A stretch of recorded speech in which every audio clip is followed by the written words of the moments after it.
स्वागत है दर्शकों। आज का विषय हमारा है, इस पर हम चर्चा करेंगे बच्चों में उनके शरीर का भार का बढ़ना और मोटापा। जैसे कि आप देखेंगे हर वर्ष हमारे देश में लगभग 1 करोड़ बच्चे, वो भी कौन, स्कूल गोइंग बच्चे जो छोटे भी हैं और स्कूल तक 12वीं तक जो पढ़ने वाले बच्चे हैं, उनमें ओवरवेट या मोटापा ओबेसिटी बढ़ती जा रही है। जैसा कि आप जानते हैं ये बीमारी जो है एक लक्षण के रूप में है। समय से यदि हम कारणों की अवहेलना करते जाएंगे या उनको रोकेंगे नहीं तो ये ओबेसिटी या मोटापे में परिवर्तित हो जाता है, जो कि बहुत सारी बीमारियों की जननी बन जाता है। अब ये कौन कौन सी बीमारियां हैं इसका संक्षेप में जरा हम जायजा लेंगे। जैसे शरीर जब भारी हो जाता है तो आलस आने लगता है बच्चों को, मन में एकाग्रता नहीं बनती, पढ़ाई उनसे नहीं होती, जोड़ों का दर्द होने लगता है और क्या होगा, उनको सांस की बीमारी होने लगती है। रात को नींद नहीं आएगी और जब सोएंगे तो खराटे भरने की आदत बन जाती है। इसके अलावा डायबिटीज होने लगता है, उनको मोटापा होने से ब्लड प्रेशर की शिकायत रहती है। यहाँ तक कि लड़कों को विशेषकर उनकी जो चेस्ट है उसमें लड़कियों जैसे ब्रेस्ट बनने लग जाती है, जिसको गायनिकोमेस्टिया के नाम से जानते हैं। ऐसे ही लड़कियों में पीसीओडी यानी कि पॉलीसिस्टिक ओवरी डिजीज ये एक आम लक्षण हो गया है। मुख्यतः कारण क्या है कि हमारा खान पान दिनचर्या जो है बिल्कुल गलत हो गई है, यानी कि अस्वस्थ दिनचर्या के कारण ये शरीर का बढ़ना, वजन का बढ़ना और मोटापा ये अब आम बात हो गई है।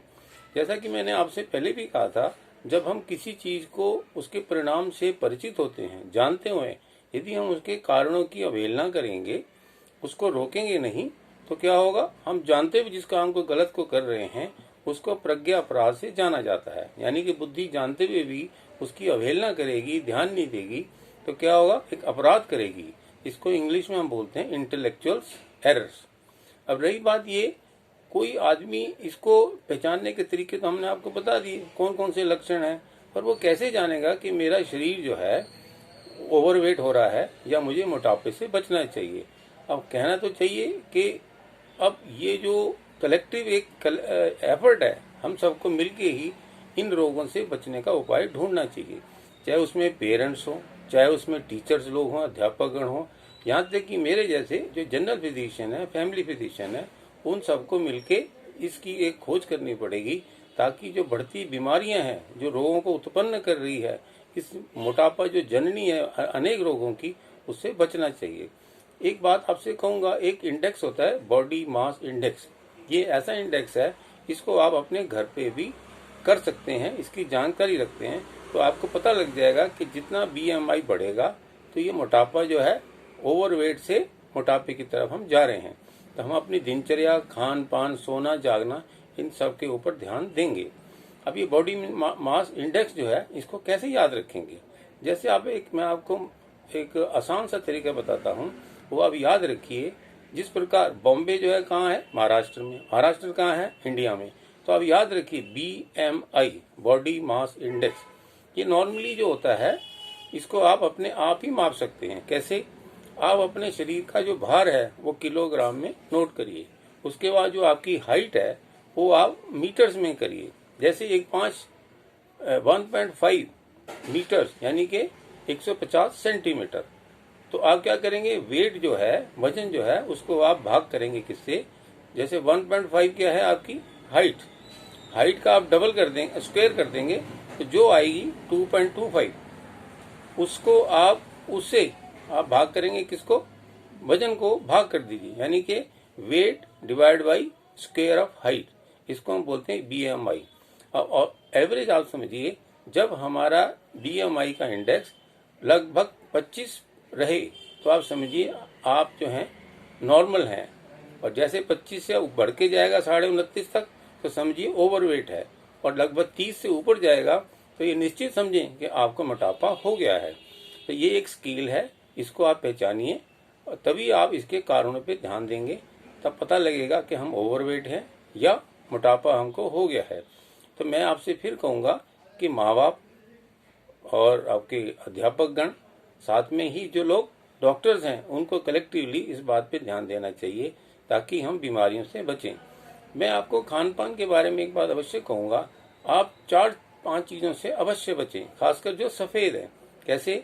जैसे दूध है, दूध से बनी हुई चीज़ें हैं, वो आप क्या करें, दूध यदि पीना ही है, उनकी बनी हुई चीज़ें खानी है तो आप गाय का दूध ही प्रेफर करें, उसकी बनी हुई चीज़ें खाएं।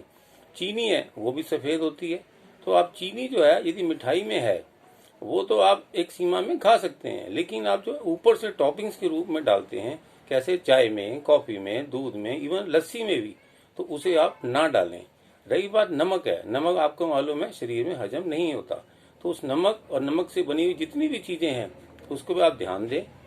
एक संकेत है ये, उसे कम से कम खाएं। जैसे स्नैक्स हैं, मोमोज हैं, इन चीज़ों से आप बचें। रही बात चावल भी सफ़ेद होता है, चावल के अंदर फाइबर नहीं होता है, वो भी हमारे शरीर के अंदर पानी को बढ़ाने की एक लक्षण है उसमें, तो वो भी एक अवगुण है, हमें उसे बचना चाहिए।